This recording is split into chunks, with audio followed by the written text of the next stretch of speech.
Area 51 जो कि aliens के गढ़ के रूप में पूरी दुनिया में फेमस है। हालांकि कई वैज्ञानिक और लोगों का मानना है कि एरिया 51 में कई एलियंस के ऊपर एक्सपेरिमेंट किए जाते हैं और कई एलियंस आज भी वहां पर बंधक बनाकर रखे गए हैं और कई एलियंस पर रिसर्च भी की जाती है। हालांकि कई लोग ये तक दावा करते हैं कि एरिया 51 में उन्होंने कई सारी उड़न तस्तरियां देखी हैं जो दिखने में काफी अजीब और काफी अलग दिखाई देती हैं। तो क्या वाकई में एरिया 51 में अमेरिका की गवर्नमेंट सीक्रेटली एलियंस पर रिसर्च कर रही है, इसको अमेरिका पूरी दुनिया से छिपा रहा है? दोस्तों, इसी एरिया 51 के रहस्य का आज हम खुलासा करने वाले हैं। दोस्तों, एरिया 51 अमेरिका के नेवाडा में मौजूद एक रेगिस्तान में अमेरिकी एयरफोर्स का सीक्रेट बेस है, जहाँ पर अमेरिका के अनुसार कई सारे नए फाइटर जेट्स, न्यूक्लियर वेपन्स और कई आधुनिक हथियारों की टेस्टिंग और उनकी डेवलपमेंट की जाती है। आज के समय में जितने भी अमेरिका के पास स्टेल्थ फाइटर जेट्स हैं जो कि रडार के पकड़ में भी नहीं आते, इनकी टेस्टिंग और डेवलपमेंट भी एरिया 51 में ही हुई है। और साथ ही अमेरिका के U-2 स्पाई प्लेन्स का टेस्ट भी एरिया 51 में ही किया गया था। दोस्तों, एरिया 51 के पास एक ग्रोम नाम की झील भी मौजूद है जो कि फिलहाल पूरे तरीके से सूख चुकी है, जिसके बारे में गूगल मैप तक पर भी जानकारी मौजूद नहीं है। हालांकि एरिया 51 दुनिया के सबसे रहस्यमयी जगहों में से एक है। खबरों के मुताबिक 1950 के शुरुआती दौर में कुछ एलियन UFOs को अमेरिका के आसमान में उड़ता हुआ पाया गया था, जिसके लिए एक अलग प्रोजेक्ट की शुरुआत की गई। इस प्रोजेक्ट को प्रोजेक्ट ब्लू बुक और कई दूसरे नामों से जाना जाता था, जिसको CIA के निर्देशानुसार शुरू किया गया था। ये प्रोजेक्ट इतना ज्यादा सीक्रेट था कि इसकी जानकारी कुछ चुनिंदा लोगों को ही थी। जब एरिया 51 को परीक्षण के तौर पर चुना गया तो एक 8500 फीट रनवे के निर्माण की जरूरत पड़ी। इसके बारे में किसी भी व्यक्ति को पता न चले, इसके लिए इस रनवे का निर्माण रात के समय में ही किया जाता था। और ये ही नहीं कि यहाँ पर कुल 7 रनवे मौजूद हैं। हालांकि 2013 से पहले एरिया 51 नामक कोई जगह भी मौजूद है, इसके बारे में लोगों को पता तक नहीं था, क्योंकि उस समय की अमेरिका की गवर्नमेंट एरिया 51 जैसी किसी भी जगह के होने से इनकार कर देती थी और अमेरिका अपने ऑफिशियल मैप में भी एरिया 51 को शो नहीं करता। लेकिन वहाँ के लोगों को ये बात तो जरूर पता थी कि एरिया 51 जैसी कोई ना कोई तो जगह वहाँ पर मौजूद जरूर है, जिससे अमेरिका की सरकार हमसे कुछ न कुछ तो छुपा रही है। लेकिन 2005 में अमेरिका के एक सुप्रीम कोर्ट में फ्रीडम ऑफ इंफॉर्मेशन एक्ट के तहत एक याचिका दायर की गई और उस याचिका के दायर करने के बाद पहली बार CIA ने 25 जून 2013 में एरिया 51 जैसी जगह के मौजूद होने का पब्लिकली खुलासा कर दिया। और उन्होंने ये बताया कि एरिया 51 एक US एयरफोर्स का एक सीक्रेट बेस है, जहां पर कई आधुनिक फाइटर जेट्स की टेस्टिंग की जाती है। हालांकि बाद में सैटेलाइट इमेजेस से भी एरिया 51 का खुलासा हो गया था।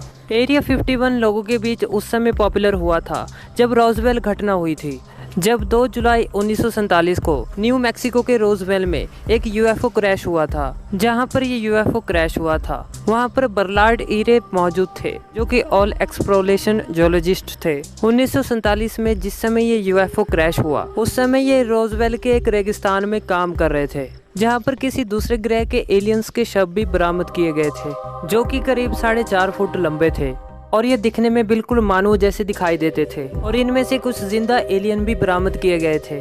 इस खबर को रोजवेल डेली रिकॉर्ड्स न्यूज़पेपर में भी छापा गया था, लेकिन अमेरिका की सरकार ने इस खबर को इस तरह ना छापकर एक वेदर बलून क्रैश होने के तौर पर इस खबर को प्रदर्शित करने के लिए कहा और अगले दिन इस न्यूज़पेपर ने ऐसी ही खबर छापी। हालांकि आज भी कुछ लोग मानते हैं कि रोजवेल UFO क्रैश में बरामद हुए एलियंस को एरिया 51 में ले जाया गया और वहां पर आज भी इन एलियंस और UFO पर एक्सपेरिमेंट किए जाते हैं। हालांकि FBI ने कई रिपोर्ट्स भी प्रकाशित किए थे जिसमें साफ साफ ये लिखा था कि रोजवेल में एक UFO क्रैश हुआ था।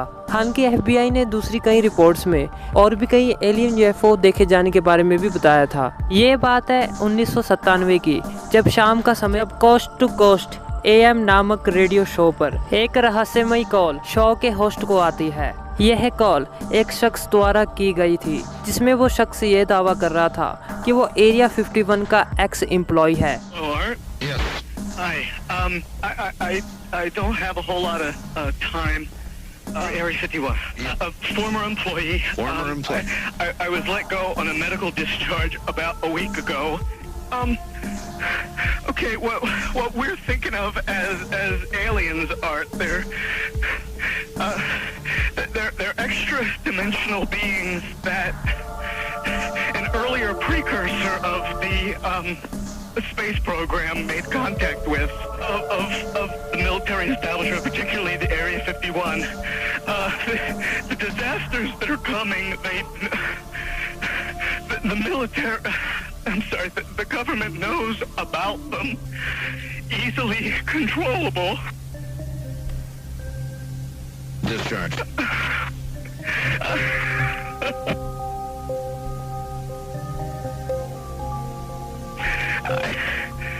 I started getting... जैसे ही वो शख्स गवर्नमेंट, एरिया 51 और एलियंस की डिटेल शेयर कर रहा था, उस समय रहस्यमय तरीके से उस शख्स की कॉल कट हो गई और उसके बाद उस शख्स का क्या हुआ वो किसी को नहीं पता। बॉब लेजार्ड नामक एक व्यक्ति ने एक इंटरव्यू दिया था। इंटरव्यू में इन्होंने ये बताया था कि वो एरिया 51 में पहले काम कर चुके हैं और वे एरिया 51 में S4 नामक एक डिपार्टमेंट में काम करते थे, जहां पर एलियंस के स्पेसशिप पर स्टडी की जाती थी और ये पता लगाने की कोशिश की जाती थी कि एलियंस बिना फ्यूल के UFOs को आसमान में काफी तेजी से कैसे उड़ा पाते हैं। और इन्होंने ये भी बताया कि एरिया 51 में इन्होंने रियल एलियन स्पेसक्राफ्ट को देखा है कि रोजवेल में क्रैश हुआ था। बॉब लेजार्ड ने बताया कि 1989 में उन्होंने कुछ ऐसा डिस्कवर कर लिया था कि एलियंस के स्पेसक्राफ्ट आखिर कैसे काम करते हैं। इन्होंने कई महीनों तक डिटेल्ड स्टडी की, जिससे उन्हें पता चला कि एलियंस के स्पेसक्राफ्ट में ऐसा मेटल यूज किया जाता था जिसका एटॉमिक वेट 115 था, जबकि 1989 में इस तरह के मेटल की खोज हमारी धरती पर हुई ही नहीं थी और ये ऐसा मेटल था जिससे एंटी ग्रेविटी इफेक्ट को जनरेट किया जाता था, जिसकी मदद से एलियन के स्पेसक्राफ्ट बिना किसी फ्यूल के अंतरिक्ष में काफी तेजी से उड़ सकते थे।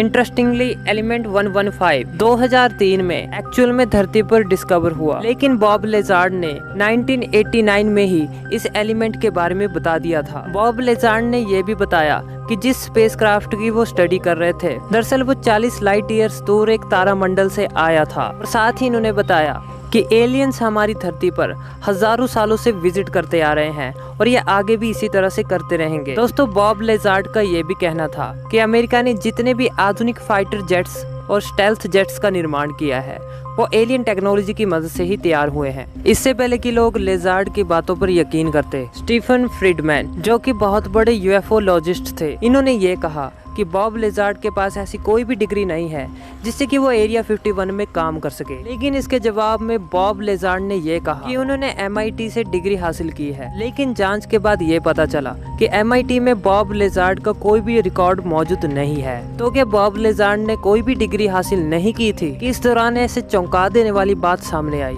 जुलाई 2015 में एक साइंटिस्ट जिनका नाम प्रैंगल था, जिन्होंने ये दावा किया कि उन्होंने MIT में बॉब लेजार्ड के साथ काम किया था। ये जानने के बाद जब MIT के रिकॉर्ड्स चेक किए गए तो ये पता चला कि प्रैंगल वहाँ काम करते थे। लेकिन सोचने वाली बात तो ये है कि यदि बॉब लेजार्ड MIT में काम करते थे तो उनका रिकॉर्ड वहाँ पर क्यों नहीं मिला? क्या अमेरिका की गवर्नमेंट बॉब लेजार्ड के बयानों को झूठा साबित करना चाहती थी? सन 2014 में बॉयड बुशमैन नामक एक व्यक्ति ने अपना बयान रिकॉर्ड किया, जो कि सीनियर साइंटिस्ट और एरोस्पेस इंजीनियर की पोस्ट पर काम करते थे।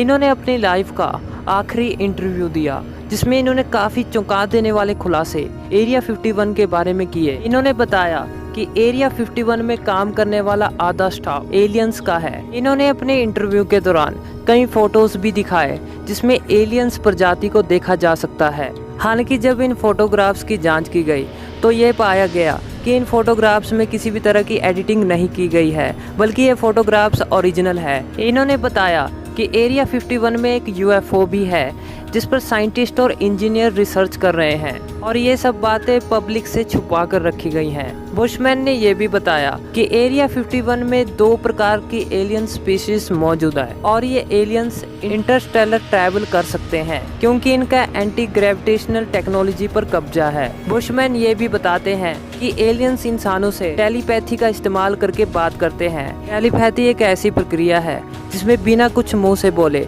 दिमाग की मदद से बातें की जाती है। इस इंटरव्यू के कुछ ही समय बाद बॉयड बुशमैन की मौत हो गई।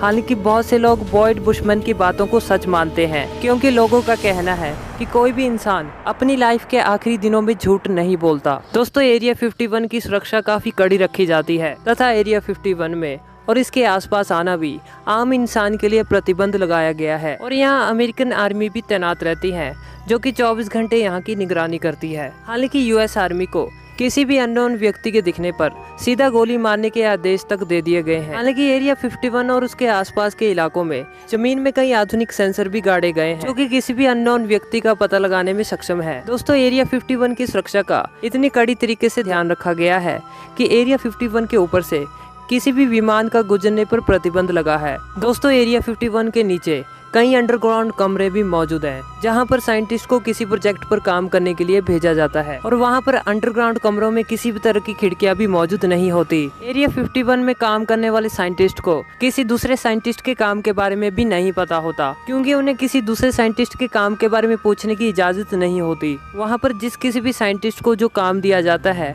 उन्हें उसी काम को करने की इजाजत होती है। दोस्तों, जिस किसी भी साइंटिस्ट को एरिया 51 में काम करने के लिए भेजा जाता है, उन साइंटिस्ट से एक एग्रीमेंट भी साइन कराया जाता है, जिसमें ये लिखा हुआ होता है कि वो किसी भी प्रोजेक्ट पर एरिया 51 में काम कर रहे हैं। एरिया 51 की कोई भी जानकारी वो अपने परिवार समेत किसी भी व्यक्ति को नहीं शेयर करेंगे। और यदि कोई भी साइंटिस्ट एरिया 51 की जानकारी लीक करने की कोशिश करता है तो उसकी मौत निश्चित है। हालांकि एरिया 51 में क्या चल रहा है, ये रहस्य आज भी बना हुआ है। दोस्तों, उम्मीद करता हूँ आज का ये एपिसोड आपको पसंद आया होगा। अगर वीडियो अच्छा लगा हो तो इसे लाइक जरूर कीजिए और साथ ही सब्सक्राइब कीजिए आप हमारे नए चैनल साइंस टीवी इंडिया को।